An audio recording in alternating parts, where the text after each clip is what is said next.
Well, I think Richard and I had a conversation about that, and Richard told me that he believes they were us. And we had forgot about that through different cataclysmic things that had happened here and there. That's what he believes. Now, I have never seen any official documents to that, but I believe his theory in nature. Have you ever seen any documentation about a previous civilization of any kind on Mars? Yes. And to the extent that you can, elaborate on that. Well, it didn't go into specifics like whether it was a gray civilization or a reptoid, so to speak, or many of the different groups, and we didn't even go into that tonight about the 70 different things that was, Well, we'll have to have you back and talk about that in detail. We've covered a lot of ground tonight. Well, I believe that, and I tell you what, your callers were great tonight. Absolutely, but they always are. This is a sharp bunch, I'll tell you. Well, they're up to speed on a lot of stuff. Yes, they are. You've seen documentation that we are aware that there was a previous civilization on Mars. That's correct. Like I said, if they would have said that it would have been a reptoid race or a gray race or anything like that, I'd have been happy with that. But they did admit that there was a civilization there at some time. Now, it didn't specifically say how many years or anything, but in the documents I was given, they did say that, yes, there was a race that lived there at some point in time. All right. Now, I'm not trying to broadside you, but this has just come to mind here. A few months ago, on YouTube, some videos began to appear. And these videos purport to be videos from a secret Apollo 20 mission. The Apollo program was officially canceled at 17, but we know 18 flew because it joined up with the Russians. And so we know 18 flew. These videos were being released by someone calling himself William Rutledge. He said that he was a civilian test pilot working for, I think he said for NASA,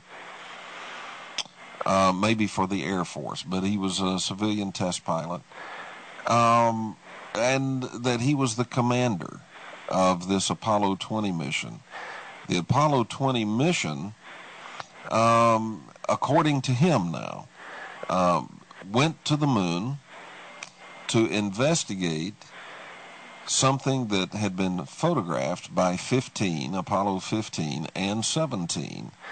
Now, those photographs do exist, the photographs from 15 and 17, showing something sticking up out of a crater that looks like the front end of a spaceship, like the front end of a shuttle, sort of. Mm-hmm. These videos were released, and he says that it's a real mission, that he commanded it, that they went there, and then part of this shows video footage of purporting to be going inside of one of the ruined structures, and you look around inside this ruined structure that's there. Have you heard anything about that? I do know that they did go more missions than than we know about. Okay, and I do know that there was a secret space program that when they would strap like what was it, 4 or 5 astronauts in, there would be an extra one, and they would take him to the backside of the moon or Mars or wherever. wherever they would take him. Now, I did know about that. As far as a inside of some kind of a craft, I did not see any documents to that effect, and I did not hear of the name that you give me as the astronaut. But I was privy to a picture that was in the files that Dr. Wolf showed me, that there was looked like a UFO inside of a crater. Mm-hmm. On the back side of the moon. Right. Now, I'm kind of jumping around here from the moon to Mars and back to Earth and everything, but one of the things that has always interested me about Mars is that certain things that they tell us don't seem to match the things that we see. For instance, they say that the atmosphere on Mars is so incredibly thin as to be almost non-existent. Okay, yet before we had these rovers, these rovers were deployed by putting them in big balloons and bouncing them down onto the surface. But before that, we landed on Mars with parachutes and retro rockets. Now, parachutes don't work unless you have an atmosphere thick enough to fill them up. They won't even open. Mm-hmm.